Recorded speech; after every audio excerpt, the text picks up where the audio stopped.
Hi అండి. అందరికీ నమస్కారం. ఈ వీడియోలో మనం ఈ 2025వ సంవత్సరంలో సూర్యగ్రహణం ఎప్పుడు ఏర్పడుతుంది? ఏ సమయంలో ఏర్పడుతుంది?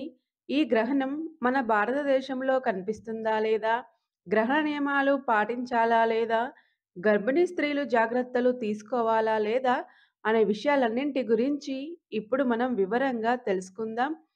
ఫ్రెండ్స్, మీరు మన ఛానల్‌ని కొత్తగా చూస్తున్నట్లయితే, మన ఛానల్‌ని సబ్స్క్రైబ్ చేసి, పక్కనే ఉన్న బెల్ ఐకాన్‌ని క్లిక్ చేయండి. మేము చేసే ప్రతి వీడియో మీకు నోటిఫికేషన్ రూపంలో ముందుగానే వస్తుంది.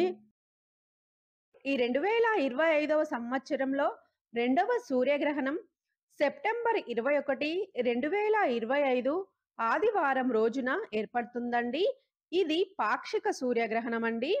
ఈ గ్రహణం దక్షిణ ఆస్ట్రేలియా, అంటార్కిటికా, పసిఫిక్ మహాసముద్రం, అట్లాంటిక్ మహాసముద్రం తదితర ప్రాంతాలలో మాత్రమే కనిపిస్తుందండి. ఈ గ్రహణం కూడా మన భారతదేశంలో కనిపించదండి. భారతదేశంలోని ప్రజలు గ్రహణ నియమాలు పాటించాల్సిన అవసరం లేదండి. గర్భిణీ స్త్రీలు కూడా ఎలాంటి జాగ్రత్తలు తీసుకోవాల్సిన అవసరం లేదు. ఫ్రెండ్స్, ఈ 2025వ సంవత్సరంలో ఏర్పడే సూర్యగ్రహణం గురించి తెలుసుకున్నారు కదా! ఫ్రెండ్స్, మీకు ఈ వీడియో నచ్చినట్లయితే లైక్ చేయండి. మన ఛానల్‌ని సబ్స్క్రైబ్ చేయండి. Thank you for watching.